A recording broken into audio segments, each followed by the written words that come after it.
que é o desejo dele, sabe? E já no finalzinho do louvor aqui, o pessoal estava liberando aqui a adoração. E Deus começou a me falar sobre portas.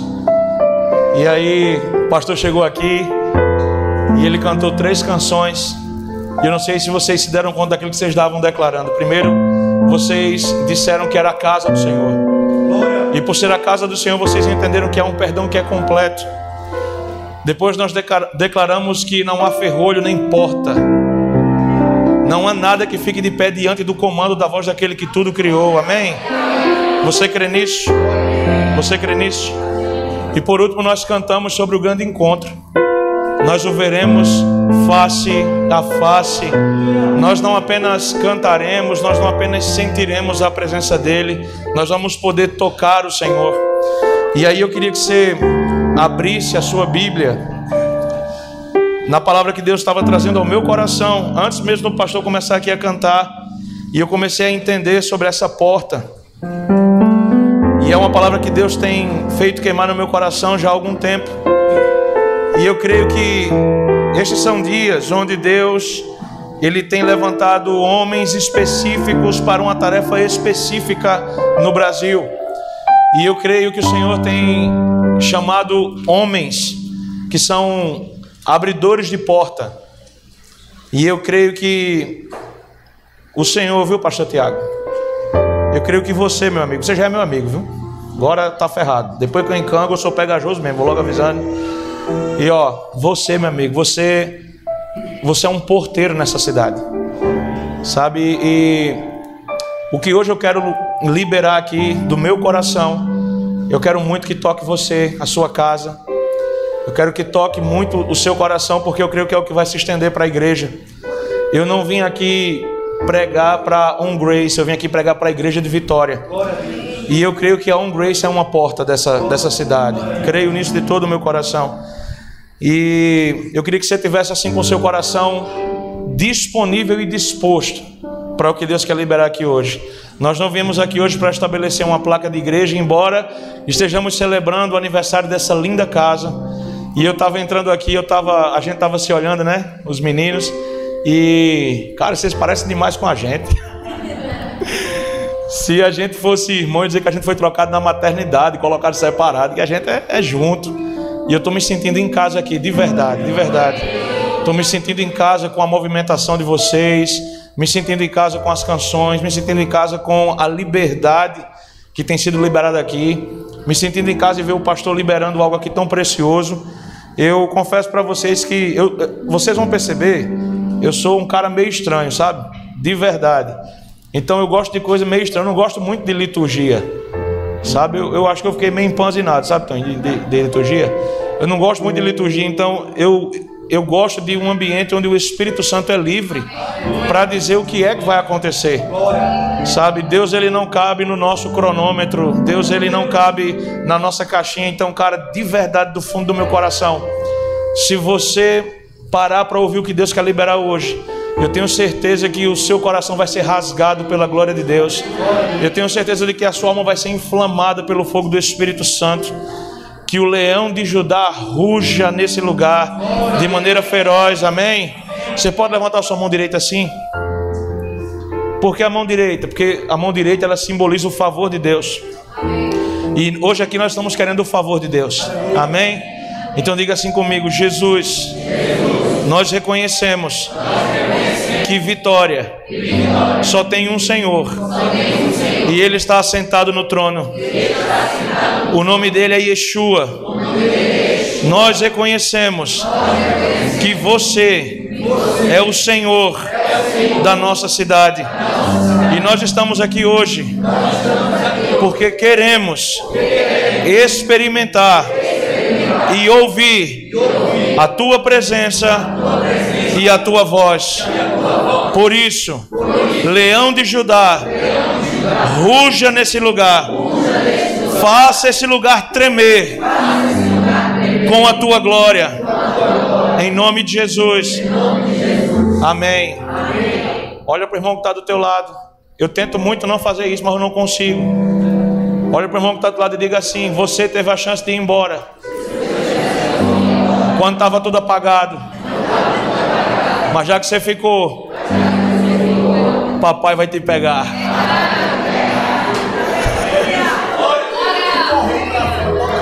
Por favor, os irmãos, passam a corrente aí que o pastor já liberou. Não há ferrolhos nem porta, mas é no reino espiritual. Aqui a gente fecha aí. Então eu queria que você abrisse a sua Bíblia lá no livro da Revelação, Apocalipse capítulo 3, a partir do verso 14.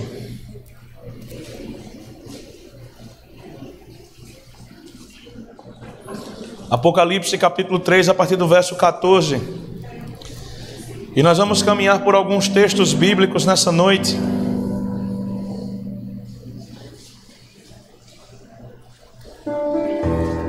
Nós vamos ler do verso 14 até o verso 22. Quem encontrou, diga um amém. Amém. Muito bom. Mas antes de ler a partir do 14, eu queria que nós lêssemos apenas o verso 20. Vamos ler todo mundo junto no 3. Vamos lá? Preparados? 3. Eis que estou à porta e bato.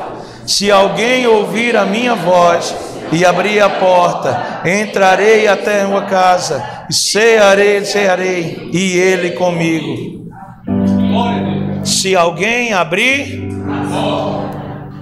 se alguém abrir, se alguém abrir,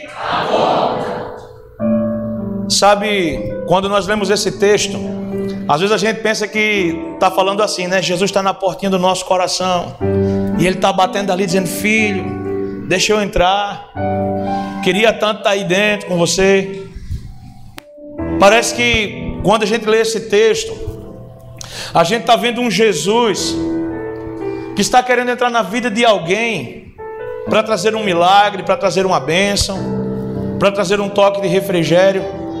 Mas a primeira coisa que nós queremos entender, se queremos ter a nossa vida alinhada e transformada pelo Espírito Santo, é de que o povo de Deus, ele não se reúne para receber, ele se reúne para entregar.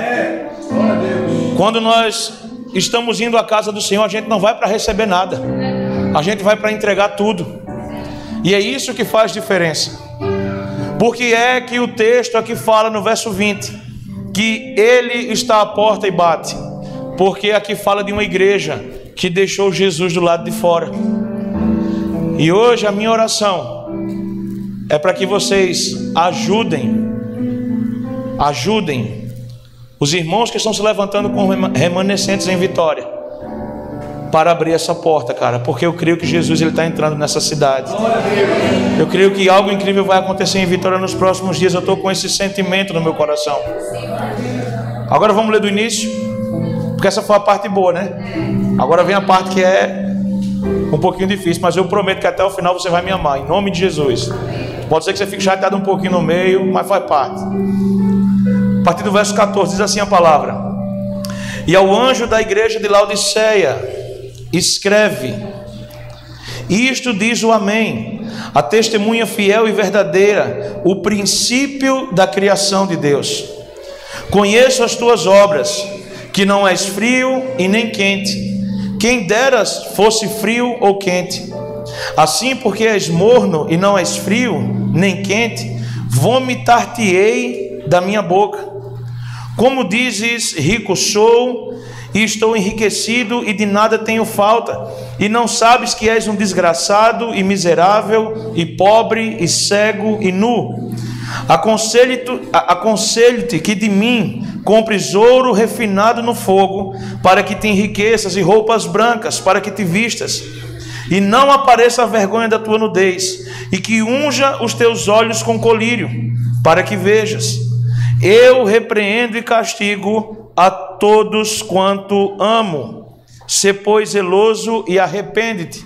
Aí vem a parte que a gente gosta de ler. Eis que estou à porta e bato. Se alguém ouvir a minha voz e abrir a porta, eu entrarei em sua casa, cearei com ele e ele comigo. Ao que vencer, lhe concederei que se assente comigo no meu trono, assim como eu venci e me assentei com meu Pai no seu trono. Quem tem ouvidos, ouça o que o Espírito diz às igrejas. Cara, meu coração nesses dias tem queimado por um desejo, por um sentimento de que nós sejamos uma igreja que não acha que é uma coisa que não é. Um dos maiores problemas da nossa igreja, e quando eu falo da nossa igreja, eu falo da igreja do Senhor, é que a gente passou muito tempo achando que a gente é uma coisa que a gente não é.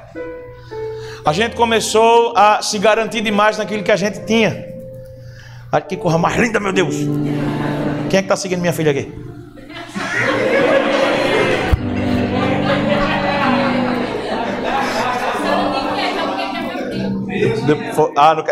Tem uma profeta aqui revelando, viu? Não vou dizer que é fofoca, não, é revelação, né, filha? Mas nós por muito tempo passamos a ser um povo que acha que é uma coisa que não é. E a gente começou a transformar a igreja numa coisa que ela não é. Porque a gente começou a acreditar que a gente pode fazer coisas que a gente não pode fazer. E tudo isso porque a gente acha que serve a um Deus que a gente não serve. Porque a gente acredita que ama Jesus quando na verdade a gente não ama. Então eu creio que essa é uma noite onde Deus quer trazer alinhamento para a noiva. Esses são dias onde Deus está trazendo alinhamento para a noiva. E o meu desejo é de que você possa abrir o seu coração para entender o que o Senhor está falando aqui. A igreja de Laodiceia, ela é muito parecida com a igreja brasileira hoje. Ela é muito parecida. Porque é uma igreja que acha que já tem tudo que precisa. E gente, avivamento não é você começar a gritar e dizer: vai Jesus, aviva, aviva mesmo, Senhor, vai. Vem aqui e faz, Senhor. Sabe, não é você ter uma estrutura grandiosa, com o melhor som, com os melhores músicos. Não é você achar que você tendo muitas e muitas pessoas dentro de um templo, onde não tem uma assembleia, mas tem uma plateia, onde não tem um altar, mas tem um palco. E a gente acha que o Senhor está naquele lugar, cara, mas Ele não está. Só que Ele continua batendo a porta. Ele continua batendo a porta. Só que até ouvir o batido da porta, primeiro existe uma denúncia que é feita pelo Senhor. E essa denúncia é que nos confronta. Eu quero que você entenda uma coisa. A palavra de Deus, ela não é uma palavra que vai massagear o teu coração. Ela é uma palavra que vai quebrar o teu coração. Ah, pastor, mas quem tem o coração quebrado é aquele que sofre por amor. Você está pronto para sofrer por amor a Jesus? Só que Ele não vai quebrar o teu coração porque Ele vai te magoar. Ele vai quebrar o teu coração porque Ele continua sendo o oleiro que quebra e que refaz aquilo que é dele. E eu acho interessante porque quando essa palavra aqui é liberada, Jesus ele começa se apresentando, porque João está tendo uma visão aberta dos últimos dias, e aqui várias coisas vão sendo reveladas. E primeiro, Jesus se revela como Ele é, e João entende que é Jesus, isso lá no capítulo 1. Depois, a partir do capítulo 2, ele começa a falar às igrejas, às congregações. E aqui especificamente, a partir do verso 14 até o verso 22, ele está falando para a igreja de Laodiceia. E a igreja de Laodiceia era uma igreja que era rica. A igreja de Laodiceia era uma igreja que era abastada. A igreja de Laodiceia era uma igreja que tinha muito recurso e que tinha muita fama. Só que Jesus está querendo trazer para a igreja uma compreensão diferente. E a compreensão é: você não é tudo aquilo que você pensa. Cara, não ache que porque você tem 20, 30 anos de evangelho, porque você é convertido há 30, 40, 50 anos, não ache porque uma igreja tem 1 ano e a outra tem 50, que a igreja que tem 50 é mais ungida. Maturidade não tem a ver com tempo, maturidade tem a ver com verdade. Tem muita gente que pode ter muito tempo de religião e alguns que têm pouco tempo de filho. Aquele que tem pouco tempo de filho, ele entende muito mais da revelação da palavra do que aquele que tem muito tempo de religião. Jesus não nos chamou para que nós estivéssemos encapsulados dentro de um sistema que nos prende, que nos amordaça e que nos faz acreditar que Ele tem uma forma que é completamente unilateral de nos amar. E não é assim que Jesus se movimenta. Então o Senhor está trazendo aqui uma revelação. Primeiro Ele mostra quem Ele é. Assim diz o Amém, a testemunha fiel e verdadeira, o princípio da criação de Deus. Porque lá em João capítulo 1 verso 1 fala que no princípio era Deus, e o verbo estava com Deus, e o verbo se fez carne e habitou entre nós. O verbo é Jesus. Aí Jesus começa a falar para eles. Porque, gente, quem aqui queria receber uma mensagem personalizada de Jesus hoje? Levanta a mão para dar uma olhada. Cara, você imagina só. Imagina João chegando aqui na igreja, hein, pastor? Pastor Tiago, então, eu sou o apóstolo João, aquele que reclinava a cabeça sobre o peito de Jesus. Não sei se você já ouviu falar sobre mim. Inclusive, nesse livro aí que você está carregando, eu falo sobre a minha vida. E eu queria saber se hoje eu podia falar aqui algumas coisas. Meu amigo, eu digo: João, faça o seguinte, more aqui, cara. seja o pastor, fica aqui, deixa eu ficar aqui só te ouvindo para sempre. Até Jesus voltar, conta as histórias. Porque esse homem que tem essa revelação era um homem que tinha o ouvido perto do coração de Jesus. Você lembra do episódio da última ceia? Jesus está cercado dos seus discípulos, e ali do lado de Jesus tem dois homens, um do lado do outro. Um era João, o outro era Judas. E sabe o que é interessante? É que lá no Evangelho de João, quando ele relata esse episódio, ele fala que estava com a cabeça reclinada sobre o peito de Jesus. Mas nesse mesmo episódio, um fato curioso acontece que revela muita coisa sobre o nosso comportamento. É porque do outro lado estava Judas.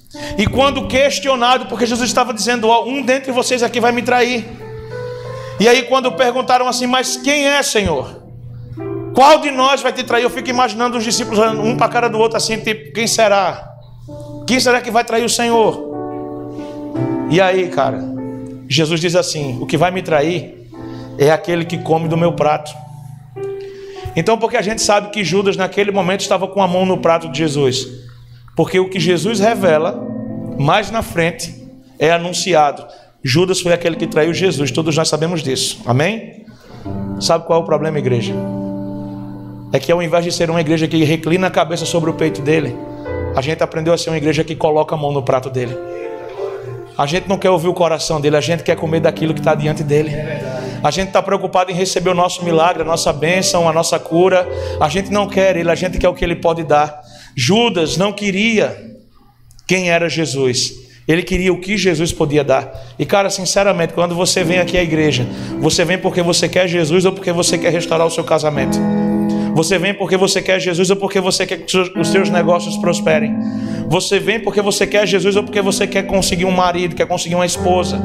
Porque você quer engravidar, porque você quer realizar o seu sonho? Pastor, e é ruim querer tudo isso? Não, não é ruim. Não é ruim. Ruim é você não entender o caminho que te leva até tudo isso. Porque Jesus ensina lá em Mateus capítulo 6 que se você buscar em primeiro lugar as coisas do alto, todas as coisas que você precisa te serão acrescentadas. É por isso que Jesus ele não mima a igreja dele. A igreja não é um lugar onde você vem buscar o que você quer. A igreja é um lugar onde você vem ouvir aquilo que você precisa. Deus nunca vai te dar aquilo que você quer. Deus só te dá aquilo que você precisa. Cara, se você está recebendo sempre o que você quer, desculpa te dizer, mas não é Deus que está te dando. Não é Deus que está te dando. E é por isso que você sempre tem pago um preço bem alto de dor, de lágrimas e de amargura no coração. Porque ao invés de sermos como João, que reclina a cabeça sobre o peito para ouvir as batidas do coração. Tiaguinho está com quantos anos, pastor? Fez 2 anos ontem. Você gosta de colocar Tiaguinho no colo? É bom, né? Cheirinho de bebê. Tu acha que ele gosta de estar no teu colo, pastor? Eu não tenho dúvida disso. Você já viu quando uma criança dorme no colo do pai, no colo da mãe?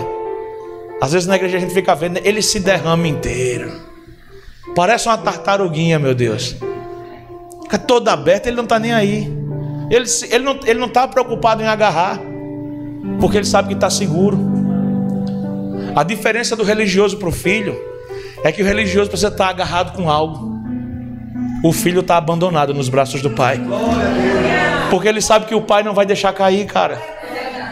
Mas o que está agarrado no sistema, uma hora ele cansa, solta os braços e cai.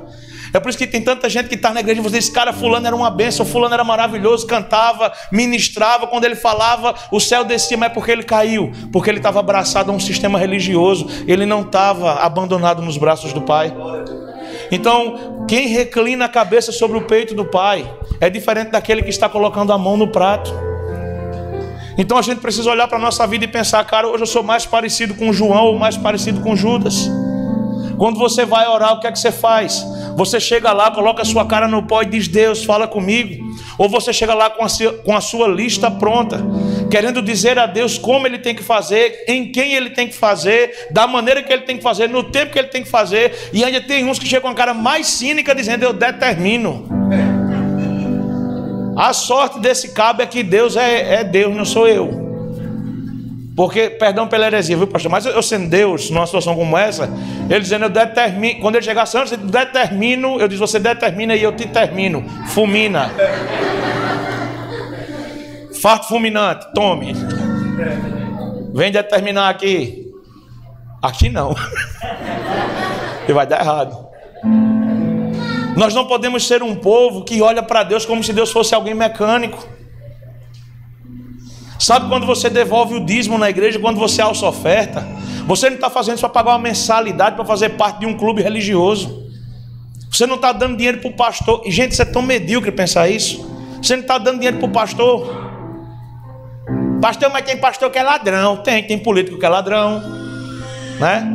Tem médico que é ladrão, advogado que é ladrão, pedreiro que é ladrão. Tem gente que não tem nada e é ladrão. Tem ladrão que é ladrão.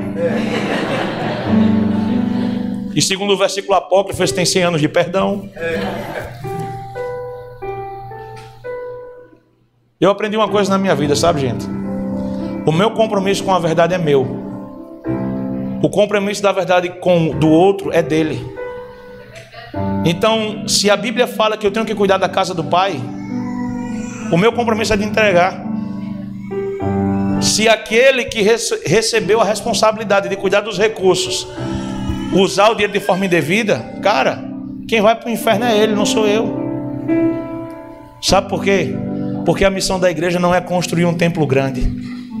A missão da igreja é construir um povo grandioso, cheio do Espírito Santo, cheio da presença de Deus, cheio da glória do Pai.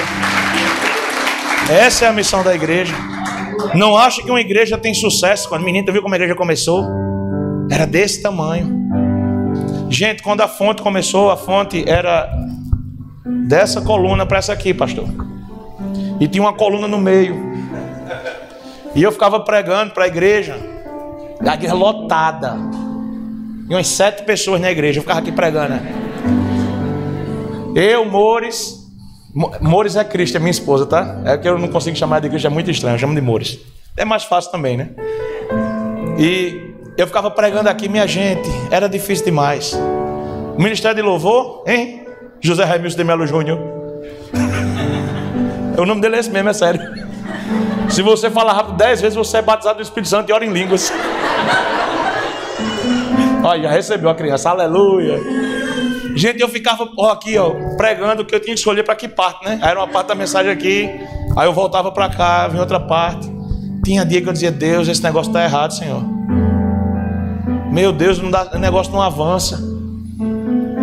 Eu arrumei um martelo, eu dava com um martelo na parede assim, ó. E é sério, uma marreta. Vamos expandir esse lugar, vamos expandir para o lugar do outro lado tinha uma cabeleireira, gente. E eu sem perceber estava dizendo, Senhor, quebra a irmã, Senhor, deixa ela desempregada. E eu dando com a marreta aqui, ó. Por quê? Porque na minha cabeça, sucesso ministerial era crescer. Eu fui treinado para isso. Eu fui treinado para agradar as pessoas. Eu fui treinado para ter uma igreja grande, para que quando alguém perguntasse quantas cadeiras cabem na sua igreja, eu dissesse 1000, mas a gente coloca 1500. E eu, quantas células tem na tua igreja? Os dedos das minhas mãos não contam. Quanto é a entrada da tua igreja? Olha a tela de LED. Quanto você acha que uma tela de LED dessa? Eu achava que isso era sucesso ministerial. E eu via todo mundo fazendo isso, a igreja crescendo. E quanto mais eu fazia, dava errado. Eu disse, Deus, tem uma coisa errada comigo. Por que é que para todo mundo dá certo, para mim dá errado? Eu me lembro de uma irmã que se formou comigo no seminário, foi ordenada. E mais ou menos quando todo mundo é ordenado, aí começa, depois de um tempo, cada um assumiu a igreja, né? Primeiro pastor de jovem, pastor de alguma coisa. Aí eu fui assumir essa igreja, desse tamanho aqui. Aí chegou a irmã, minha gente. A irmã só passava se arrastando no seminário.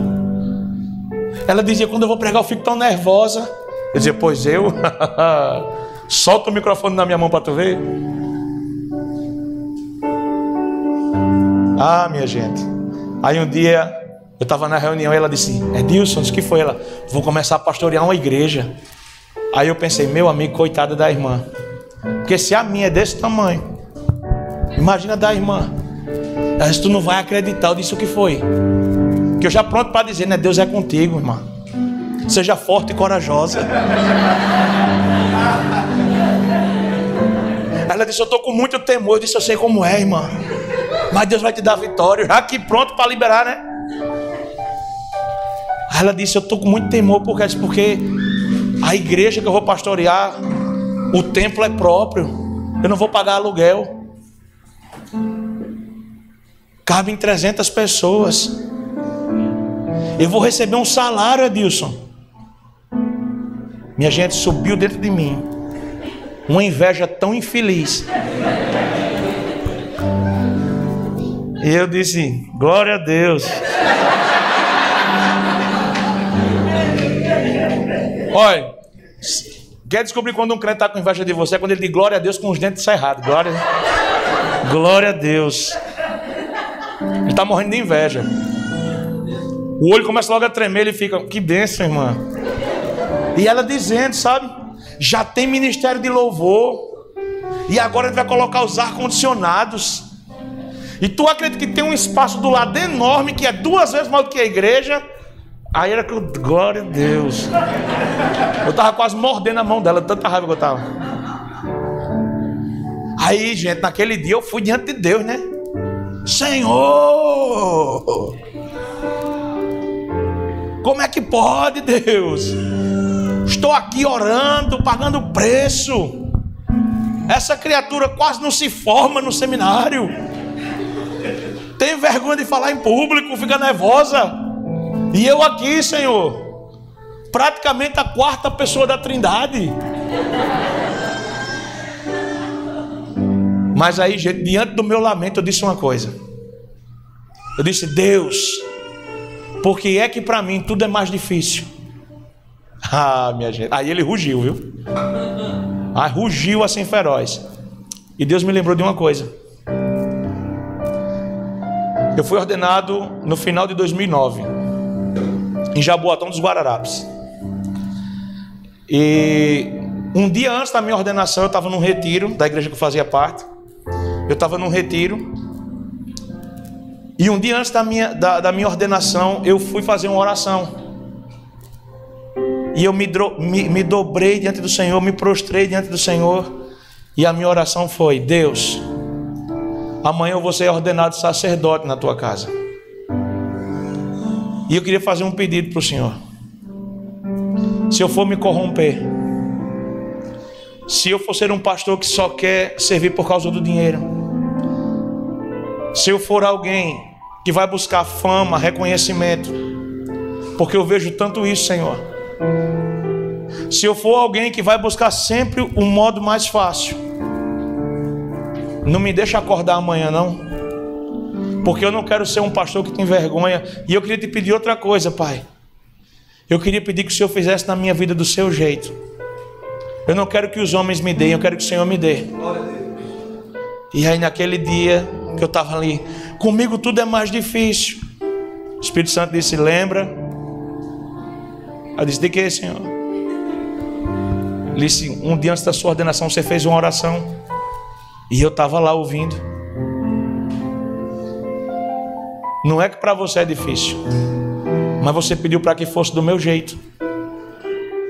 Se você quer continuar comigo, vai ter que ser do meu jeito. Mas se você quiser e tiver pressa, pode fazer do seu. Eu disse, Senhor, eu amo aquela igreja pequena, não quero sair de lá nunca mais, Senhor. Eu amo aquela coluna, Deus. E gente,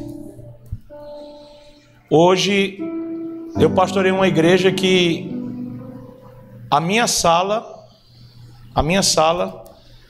ela é maior do que a igreja que eu comecei a pastorear. Aí você me pergunta assim, pastor, qual é o segredo do avivamento? Qual o segredo para a igreja crescer? Qual foi a estratégia? Quando eu parei de colocar a mão no prato e decidi colocar a cabeça sobre o peito dele. Quando eu parei de querer o que ele podia me dar e eu quis quem ele é. Igreja, a gente não existe. A gente não existe para fazer evento. A gente não existe para bater meta. A gente não existe para dizer quem é maior, o que é melhor. Jesus não está preocupado com as placas.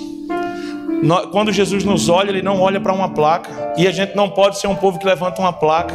Nós temos que levantar uma bandeira. Jeová Nissi, o Senhor é a nossa bandeira. É com Ele que nós temos que caminhar. É por Ele que nós temos que andar. É da direção dEle que nós temos que ir. Porque senão a gente vai achar que é uma coisa que a gente não é. Aí Jesus diz aqui: cara, eu conheço as tuas obras. Ei, Jesus sabe quem você é, viu? Jesus sabe o que você acessa, viu? Jesus sabe com quem você está conversando. Jesus sabe para onde você olha, viu, marido? Jesus sabe com quem você compara o seu marido, viu, esposa? Jesus sabe do imposto que você está sonegando, empresário. Você pode esconder isso de todo mundo. Você pode ser muito bom de esconder as coisas dos homens, mas acredite, você não vai escapar da mão de Deus. Não vai, cara. Não vai. Ah, mas até hoje ninguém me descobriu. Vai dar errado. Ele já descobriu. Ele já viu. E por que aqui nada acontece, pastor, com quem vive longe de Deus? Eu conheço gente que é ímpio, que é pecador, que trai a esposa, trai o marido, rouba, e tem coisas que eu não tenho. Por que isso acontece? Cara, a pior coisa do mundo é você ser abandonado pelo Senhor. É quando Deus tira a mão de você. Porque se Deus está te corrigindo é porque Ele te ama.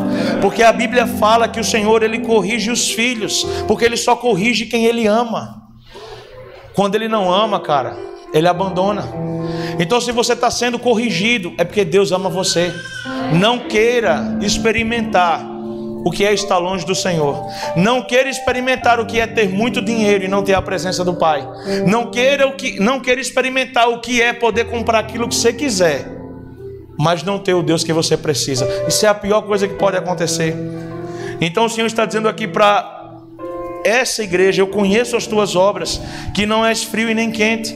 Quem dera fosse frio ou quente. Laodiceia, gente, era um lugar que era conhecido por suas fontes térmicas. Então as pessoas, elas vinham de várias cidades só para ir para os balneários de Laodiceia. E eles diziam que a água, como era morna, ela tinha propriedades medicinais. Então era um povo que tinha muito dinheiro. Consequentemente a igreja também tinha, porque era um povo que vivia disso. Outra coisa de Laodiceia: Laodiceia era uma das únicas cidades naquele contexto que conseguia produzir pigmentação. Então lá eles vendiam vestes de cores escuras, porque como o linho é branco e os tecidos eram claros, quando os ricos, eles se vestiam com roupas escuras, vinho, né, aquele roxo bem forte, ou preto, azul escuro. E Laodiceia conseguia fazer isso. E uma outra coisa sobre Laodiceia, que Laodiceia produzia uma espécie de unguento que era bom para glaucoma. Então quem tinha problema nos olhos ia para Laodiceia só para comprar essa especiaria que era muito cara. Aí olha qual é a denúncia: conheça as suas obras, que você não é frio nem quente. O que não é frio e nem quente é o quê? É o quê? É o quê? Morno. O que Jesus estava dizendo era: aquilo do qual você mais se vangloriam é a pior vergonha de vocês diante de mim. Porque vocês acham que essa mornidão não revela algo. Cara, eu aprendi uma coisa na minha vida. Deus, ele sempre coloca, sabe, pastor, impressões proféticas na cidade. Então o que acontece na cidade sempre revela a forma que Deus está olhando para a cidade. Então uma cidade que é cheia de corrupção provavelmente é uma cidade que Deus olha como uma cidade corrupta. Uma cidade que é cheia de divisão geralmente é uma cidade que Deus olha como uma cidade dividida. Uma cidade que é cheia de prostituição, Deus olha dessa maneira. Porque Deus coloca marcas na cidade. É por isso que nós precisamos entender o valor de ter alguém que abre a porta. E eu vou chegar já já nessa parte. Mas aqui o que está sendo liberado, o que está sendo trazido é: vocês não são quentes e nem são frios, vocês são mornos. E ele diz assim: eu estarei a ponto de vomitar você da minha boca. Gente, é terrível. Quem aqui já vomitou na vida? Levanta a mão para dar uma olhada. Meu Deus do céu. É ruim ou não é? É terrível. Há 2 semanas atrás, Eu terminei de pregar lá na igreja, culto maravilhoso, Deus movimentando, pessoas sendo tocadas. Aí eu saí da igreja já bem tarde. Aí eu não saí para lanchar. Cheguei em casa, disse: Mores, vamos chegar em casa, a gente pede alguma coisa para comer. E aí quando eu cheguei em casa, eu liguei e pedi cachorro quente. Só que eu perguntei: Mores, você também vai querer lanchar? E ela disse: não, meu filho, vou não. Só que quem é casado sabe. Ela vai querer. Queria fazer uma denúncia profética aqui, que é na parte que tá boa, ela me dá um pedaço, cara. Então, conhecendo a minha esposa, eu disse: eu vou pedir 2. Porque eu sei que ela vai pedir um pedaço do meu. Ela vai pedir um pedaço do meu, eu vou dar o pedaço do meu. Aliás, eu vou oferecer 1. Ela: não, eu quero do seu. Eu disse: então tome, porque tem um aqui, né? Aí eu pedi um sanduíche e um cachorro quente. Estratégia. Sanduíche toca. O sanduíche toca não, o interfone toca. Aí o porteiro disse: Edilson, o senhor pode descer que o sanduíche chegou. Aí eu disse: muito obrigado. Eu disse: Mores, o sanduíche chegou. Ela disse: eu acho que eu vou querer um pedaço. Aí eu já pensei, ela não imagina, né? Aí quando eu ia descendo, o interfone tocou novamente. Aí eu atendi, era o porteiro disse assim: senhor Edilson, é porque teve um erro. Eu disse: qual foi o erro, pelo amor de Deus? Não, o rapaz veio, mas ele esqueceu o pedido. Trouxe só a nota. Eu disse: uau, que bênção, né? Mas ele disse que ia voltar para buscar. Eu disse: amém. Aí ele foi. Voltou para a lanchonete, depois voltou de novo. Depois de uns 15 minutos, o interfone toca novamente. Senhor Edilson, agora chegou o lanche. Aí eu disse: eita, que coisa boa, vou descer de novo, né? Quando eu vou descer, o interfone toca de novo. Aí ele disse: senhor Edilson, disse: pois não. Ele disse: então, desça aqui porque o homem quer falar com o senhor. Ele não deixou, ele quer falar com o senhor antes. Eu disse: meu Deus, o que foi que trouxeram no lugar do cachorro quente? Ele disse: teve um erro na entrega. Eu disse: então, trouxeram um galeto, alguma coisa assim, né? Não é possível o negócio. É com a fome que eu estava naquela altura. Se fosse um pacote de creme crack, eu estava entrando assim, tranquilo. Aí eu desci, gente. Quando eu desci, ele disse: senhor Edilson, teve um erro aqui na sua entrega. Aí eu digo: meu Deus do céu. Foi mesmo, foi. O senhor pediu um sanduíche e um cachorro quente. Eu disse: foi. Ele disse: então, cheguei aqui e o sanduíche não estava. Aí eu voltei e refizeram o seu pedido e me entregaram, está errado de novo. Aí eu disse: eu já conformado, né? Vou comer só um pedaço mesmo. Nada, não tem nada não. Aí ele disse: não, mas o erro é o seguinte, está aqui o sanduíche e ao invés de um cachorro quente mandaram 5. Aí eu disse: mas eu comprei um. Ele disse: então, como erraram lá, disseram que estão lhe dando de cortesia mais 4. Eu digo: segura, Satanás, agora. Agora toma, Satanás. Eita, Jesus. Ó a caixa de cachorro quente. Não aplauda agora não. Não aplauda não. Não aplauda não que vai dar errado. Pera aí. Pego eu a caixa de cachorro quente aí.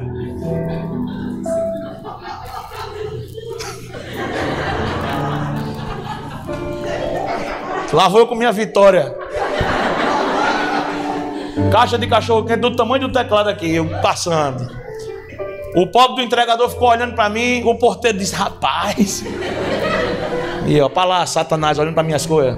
E o sanduíche. Aí eu cheguei assim: Mores, tu não sabe o que aconteceu? O que foi?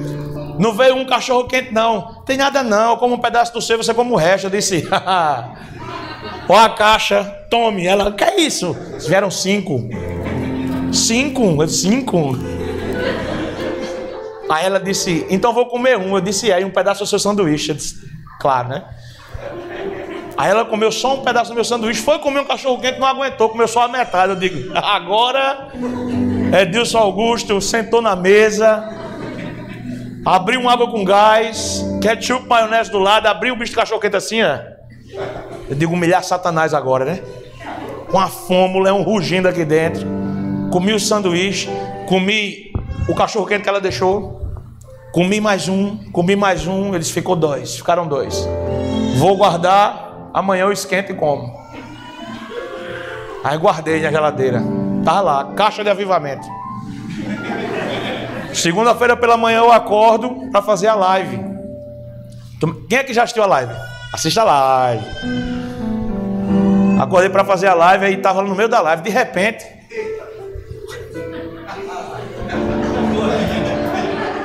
uma coisa ruim dentro de mim. Digo, isso é Satanás me oprimindo. E eu lembrando dos cachorros quentes. Digo, infeliz. Gente, a live geralmente dura 1 hora. Nesse dia, acho que 35 minutos. Eu disse, gente, de noite a gente continua. Aí eu saí, eu digo, meu Deus, com uma dor de barriga. Mas não era para ir no banheiro, porque antes fosse. Era uma dor no meu estômago. Aí eu deitei e disse, Mores, eu estou com muita dor. E ela disse, o que foi? Eu disse, eu não sei. Aí, gente, fiquei deitado. De repente eu levantei, corri para o banheiro para vomitar. Gente, eu disse, Senhor, eu vou morrer aqui agora. Eu acho que eu perdi uns 45 quilos naquela vomitada. Não é mentira, é licença poética, tá? Eu disse, meu Deus, eu digo, vai sair até minha alma aqui agora. Eu me tremi, meu Deus. Gente, que sensação ruim. Queimava tudo, minha garganta. Chegou, eu chorava, eu digo, meu Deus, que coisa terrível. E eu já pensando depois, quando o Mores vê o banheiro, meu Deus do céu. E era o cachorro quente. Aí eu deitei na cama, Satanás, você não vai me parar. Satanás, você não vai me destruir. Aí uma voz que eu conheço bem disse, não foi Satanás não. Eu disse, eita. Ele disse, fui eu, meu filho. Aí eu, mas Senhor, como tu fazes isso com teu servo, Pai?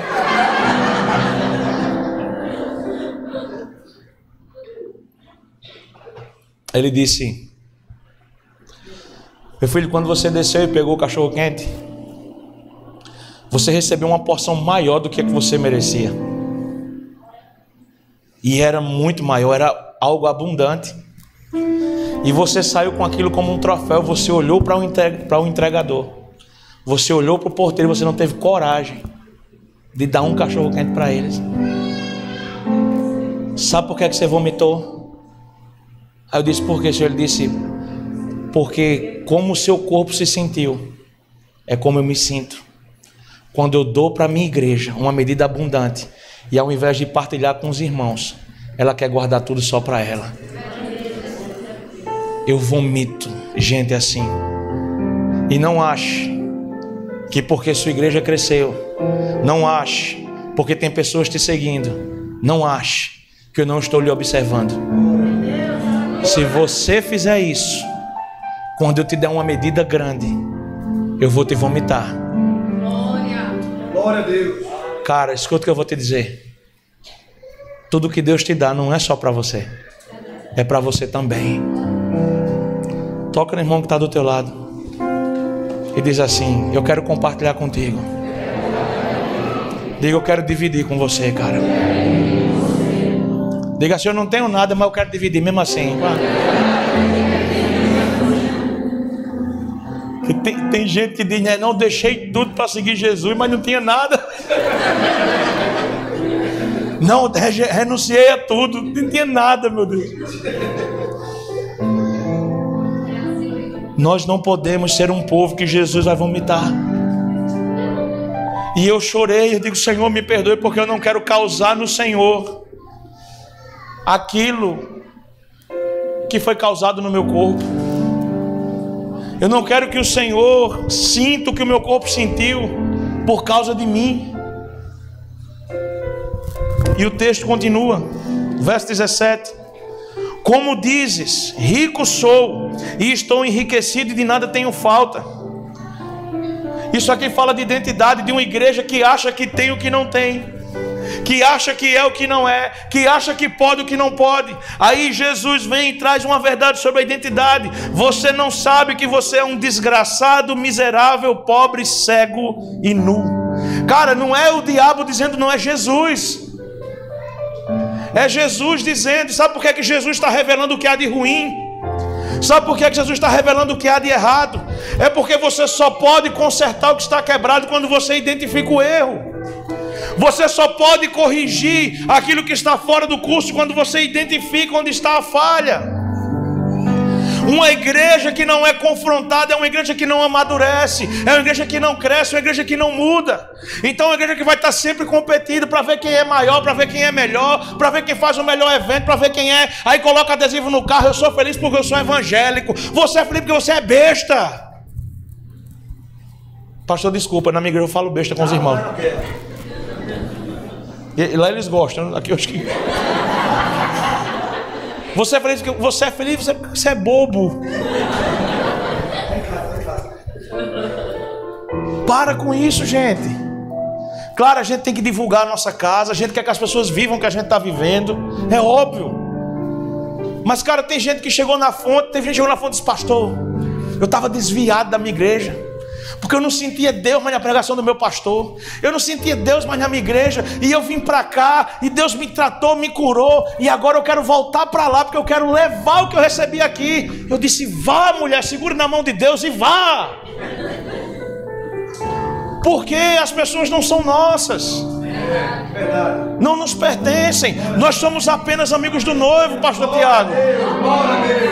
Nós estamos cuidando do que é do Pai. Então, cara, não ande num lugar. E agora eu vou dizer, pronto, o pastor me deu liberdade e pronto. Agora, não ande numa casa que diz que você pertence a ela. Você não pertence a uma denominação, você pertence a um rei que pagou um alto preço por você. Ele comprou você por um alto preço.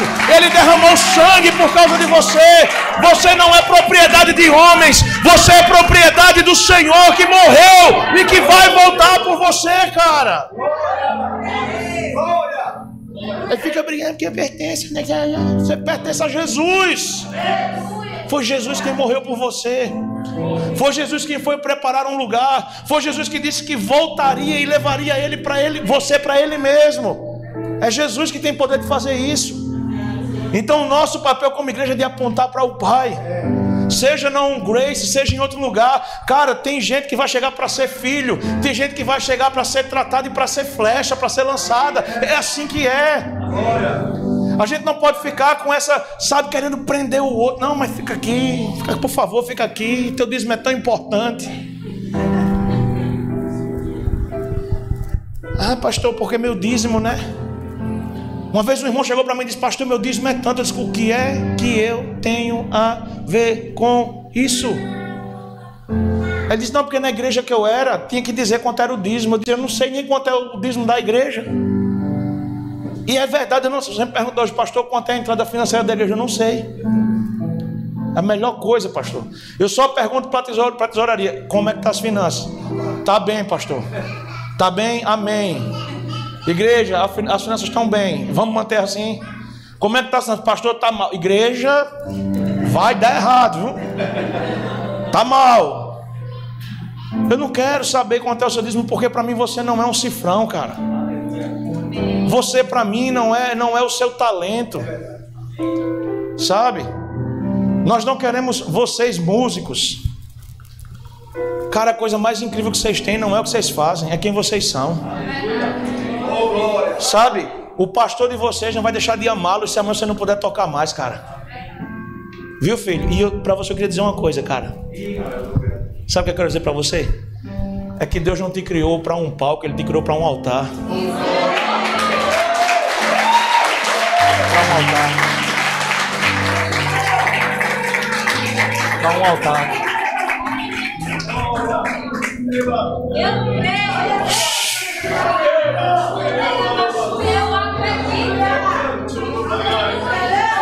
Não ache que você é um adorno dentro da igreja.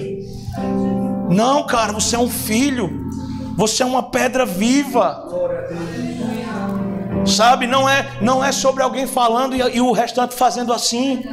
É sobre um pai liberando e os filhos. Nós estamos juntos, nós estamos construindo, nós estamos fazendo. É sobre você chegar na escola, jovem, e todo mundo está falando porcaria e falando: vamos dançar passinho. Tem agora um bexiga de um passinho que inventaram aí. E você vai dizer: eu não tenho tempo para dançar passinho porque eu estou no caminho. O caminho é Jesus. Eu não faço passinho, eu ando. É isso que Deus tem pra gente. É uma geração, cara, que quando vê um inferno, eu fico, os jovens lá da igreja ficam controlando, sabe? Eles estão meio que caça-fantasma. Chega na rua, tipo, Tem um demônio ali, pastor? Não, é só uma pessoa feia mesmo. Um dia desses, eles, pastor, a gente vai sair procurando paralítico. Eu digo, misericórdia. Para treinar. Eles vão-se embora. Pastor, quantos andaram? Até agora nenhum. Os paralíticos. Mas a igreja começou a andar. Ela começou a andar. Ela começou a se movimentar. Então não é sobre o que a igreja está realizando, mas é sobre no que a igreja está comprometida. Precisamos entender que Deus tem nos chamado nesse tempo para sermos um povo diferente, que pertence ao Senhor e que anda revelando aquilo que vem do Pai. E quando Deus disser, cara, você não é o que você pensa que é, não é porque Ele quer te acusar, é porque Ele quer te reposicionar. Quantos aqui querem ser reposicionados nessa noite? Deus quer nos reposicionar. Reposicionar é mudar a nossa vida. Gente, nós não podemos ser uma igreja que diz, ó, bebê, tá tudo bem, essa é a tua fraqueza, esse é o teu vício. Não, é só uma tacinha de vinho, é só um copinho de cerveja. Pastor, como o senhor é radical, eu sou radical mesmo, cara. Porque com o pecado você não brinca. Ninguém brinca com o pecado, cara. Glória. Basta que um tiro acerte num ponto vital para que você morra. Não se brinca com coisas que podem te matar. Não se brinca com coisas que podem te destruir. Mas fica negociando.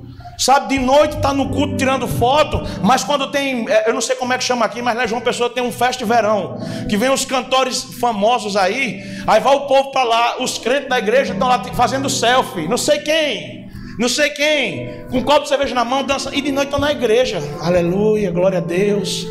Ah, meu Senhor amado. Sim, Deus, de manhã eu estava lá com um safadão, mas agora eu quero salvação.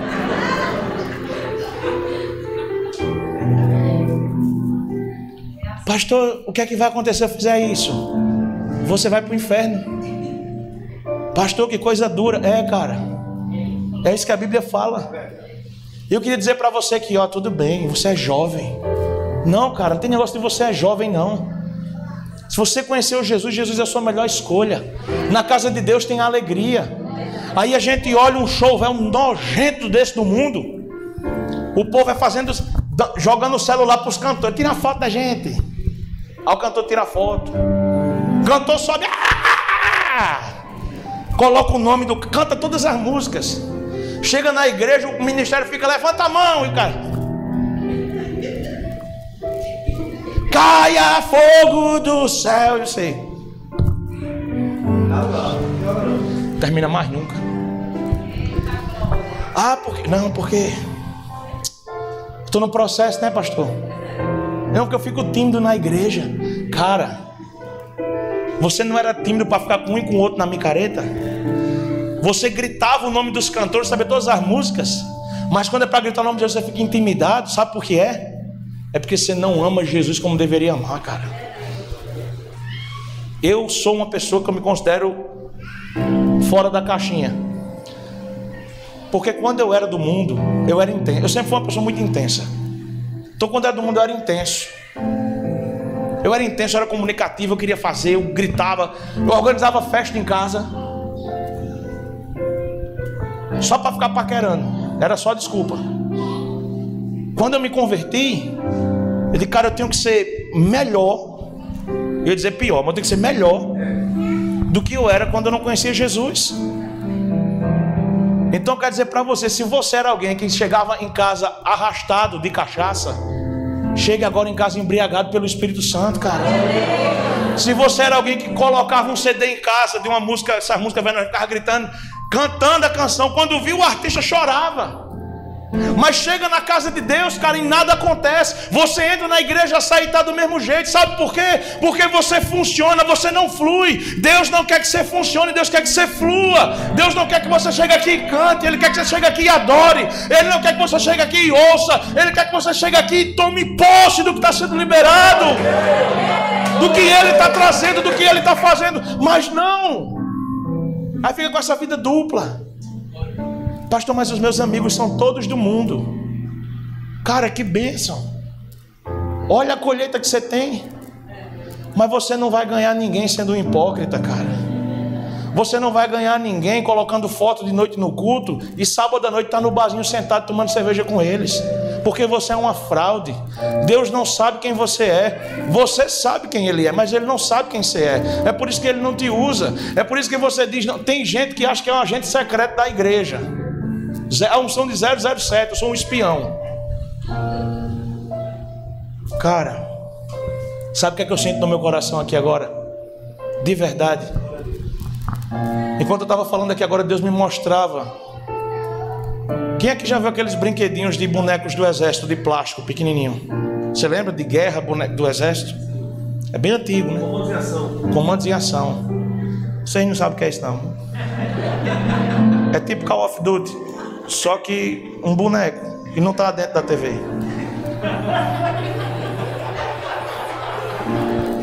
Os bonecos de Free Fire feitos de plástico.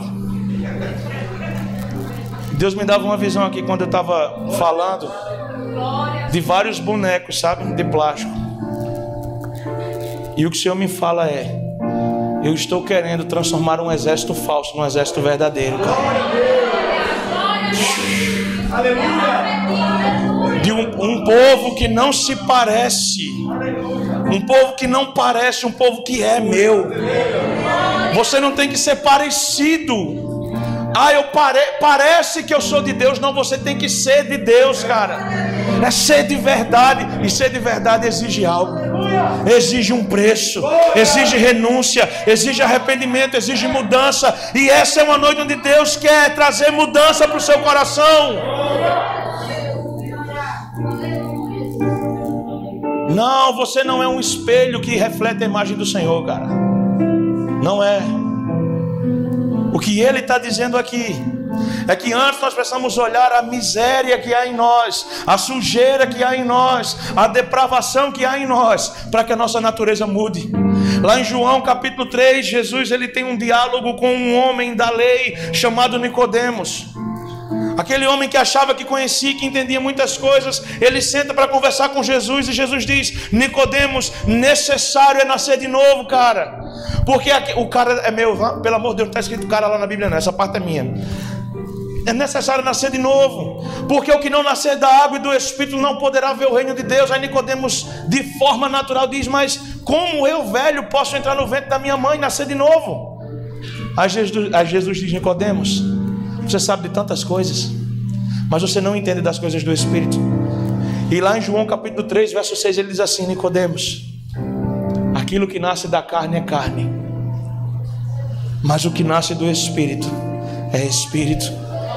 Porque havia uma realidade que o pecado gerou em você, mas existe uma realidade que Jesus preparou para você. É por isso que o primeiro Adão, ele nos afastou do Pai, mas Jesus, ele é o novo Adão e ele nos traz para perto do Pai. É por isso que quando Jesus ele foi batizado, ele se aproxima de João Batista lá no Jordão, e João fala: cara, isso aqui está errado, hein? Era para você estar me batizando. E Jesus diz: não, João, para esse tempo é importante que seja assim. Por quê?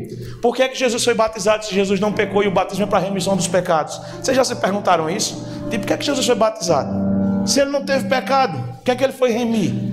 Jesus estava remindo um padrão quebrado e levantando um padrão renovado. É por isso que quando Jesus foi deitado nas águas, o velho Adão, a natureza adâmica foi removida, e quando Jesus se levanta, um novo padrão é estabelecido, e a voz do Senhor diz: este é o meu filho amado em quem eu tenho prazer. E agora eu olho para Jesus e digo: cara, o meu padrão não é fora, o meu padrão é dentro, é junto dele. Quem aqui foi batizado ontem? Quem aqui foi batizado ontem? Você é o filho amado que ele tem prazer, cara. Assim como naquele dia o céu também se rasgou ontem aqui, e o Senhor estava do céu olhando meus filhos. É por isso, igreja, que nós não podemos sair por aí com sentimento de autocomiseração. Tem gente que vai orar e fica: Senhor, eu sou uma desgraça, eu sou uma tragédia, Senhor, não presta, Senhor, não vale, Senhor, não tem valor nenhum, eu sou uma porcaria. Eu fico imaginando Jesus pensando: olha, cara, quem te criou foi eu. Quem te criou foi quem foi colocou na tua cabeça isso. Deixa eu dizer uma coisa para você: você não é tão bom quanto você pensa, mas você também não é tão ruim quanto você imagina.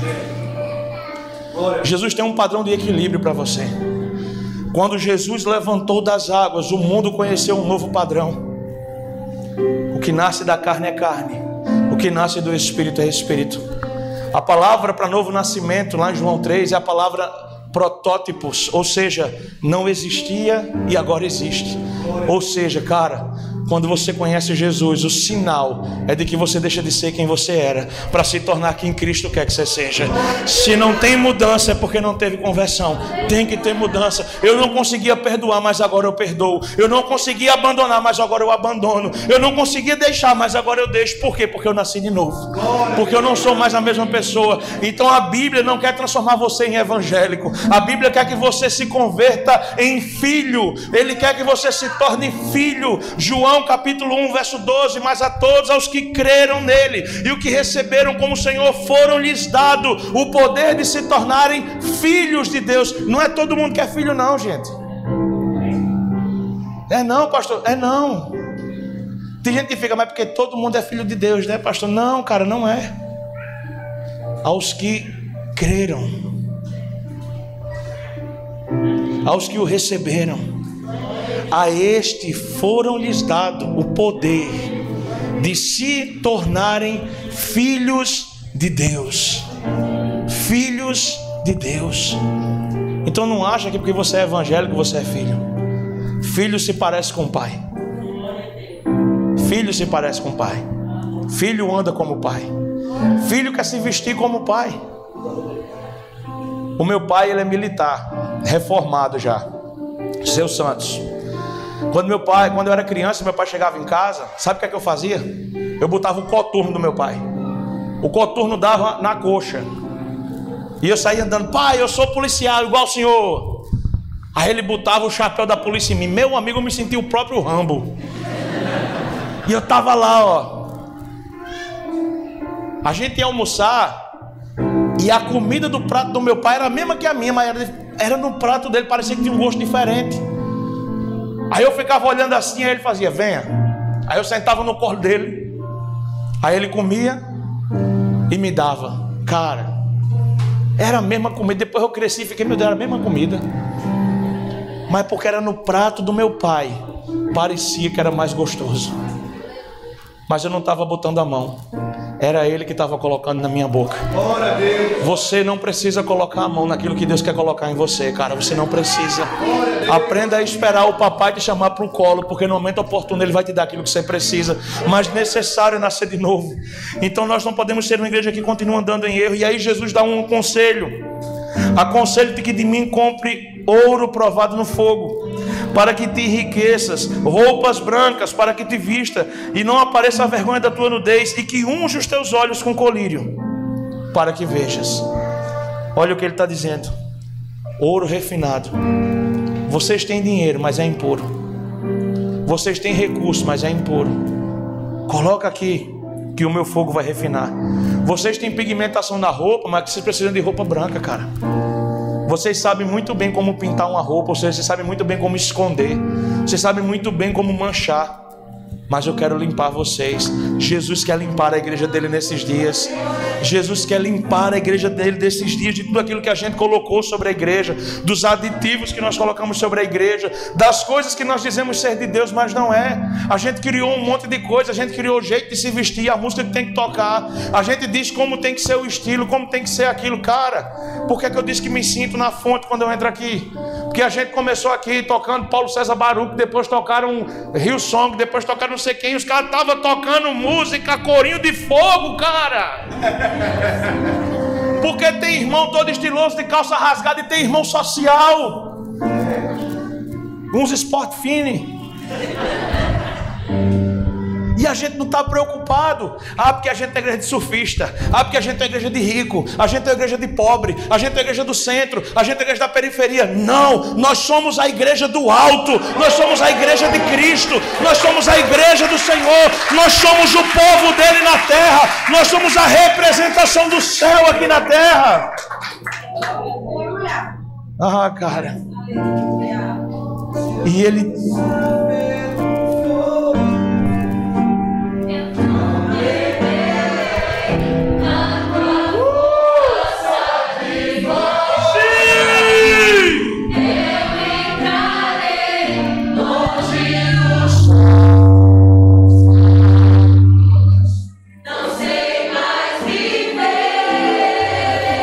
pisou? Quem já pisou? Erga sua voz e declare.